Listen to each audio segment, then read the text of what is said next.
Yo, yo, yo, another lesson here for you. We're going to be doing modes. So we're just going to talk about modes, and I just want to make this as simple as possible. And I've been thinking about how to do that as a teacher. It's something that I ponder throughout the day. And I got kind of excited because I'm thinking, okay, I've been teaching scales for a long time and modes and whatnot. I've kind of gone through an evolution of how I've been teaching those things because I can see my students getting confused and then getting frustrated. But then also, I can see my students getting some clarity and realizing, oh, okay, that makes more sense. So over the years of teaching this, I realized basically the main thing we really need to focus on to understand the modes is what actually is the function of a scale in general. And that is, from what I have deduced, it's just identifying a reference point. And with that reference point, you add notes around the reference point and everything can fall back into the reference point. In other words, you can resolve musically. So you can create tension and you can resolve tension. And if you listen to music, that's really all it is.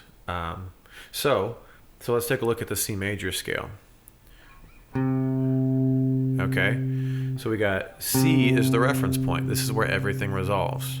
We got C, D, E, F, G, A, B, and you can just hear that B is creating tension. It really wants to go to the C. This is where everything resolves.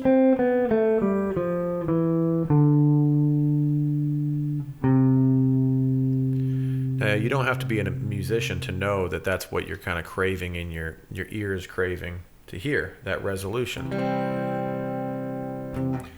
Okay, so modes. A lot of people explain modes like, well, C major, let's say G Mixolydian, it's the same notes. Just play the same pattern. It is the same notes, and it is the same pattern. These are not wrong. This is not wrong. But what you're missing is the reference point has changed. The reference point isn't C anymore. The reference point is now G. So if I play those same notes and I get the reference point here, I've established it at G, and you can do this with a loop pedal. You can do it with just by playing that G chord a little bit. So I've got G as my root now. It's my reference point.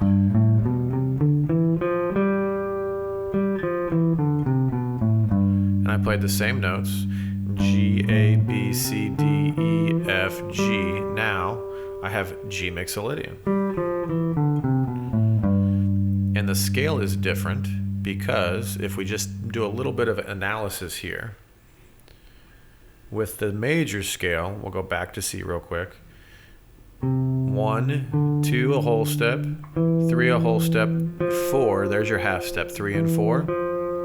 In this instance, it's E and F. G, A, the 5 and the 6 are a whole step, 7 another whole step, and then 8 is the half step, 7 and 8. Okay. So you got the half steps between 3 and 4, 7 and 8. Everything else is a whole step. This is what actually creates the major scale sound. Okay? Now, let's take a look at when we change the reference point. Now we've changed the reference point to G. Now everything's going to resolve to G. So we got this. Let's just check out and see what happens. We got G to A. That's still a whole step. 1 to 2. To 3 is a whole step, which is the B. C is a half step. So 3 and 4, still a half step apart. We got D for 5, we got E for 6. Now here is what's different because E and F are right next to each other. 6 and 7 in the major scale are a whole step apart.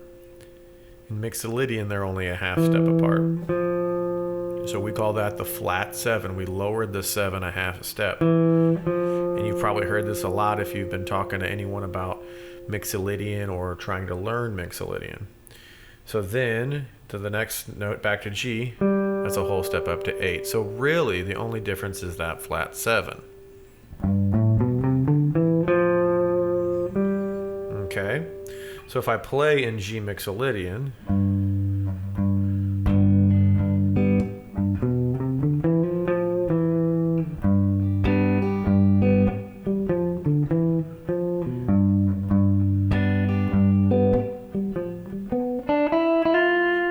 that flat 7 is really important to hit.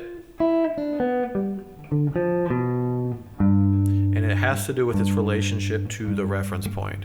It has to do with the flat 7 it's in relationship to the 1. Okay? Now if I'm playing in C major, again, same notes.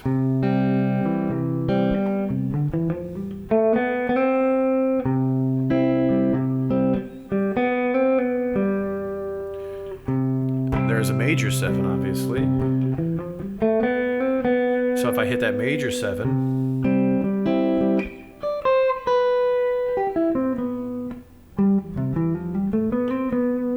I can really get the flavor of the major scale. Now you don't have to, obviously you can keep it major without that and still get the, the bright sound of it. But if you just excluded the 7, in either instance, you wouldn't necessarily hear the Mixolydian mode because of the flat 7 relationship. And this is how all the modes work. So I hope this makes sense. I hope this helps if you're trying to figure out modes, if you're curious about modes. I feel like this would be a good video to get started on, just because you got to really, like I said in the past, music is comprehensive. If you don't understand the first chapter, the following chapters get pretty complicated. And a lot of people, a lot of teachers, a lot of musicians, most musicians are not teachers at all. So they don't really know how to explain things from the very foundation from chapter 1. And even teachers such as myself sometimes struggle to really get down to the nitty-gritty on what is so confusing about something that seems so simple to me. So anyway, I hope this helps, and please hit me up with any questions. If you guys want me to do this with any other modes, break down the modes for you like this, just a simple kind of analysis. They all have their own flavor. They all have different scale degrees. Like Mixolydian has the flat 7. If we looked at Lydian, it has a sharp 4. Everything else is the same. But that's another lesson. So I hope this helps, and peace.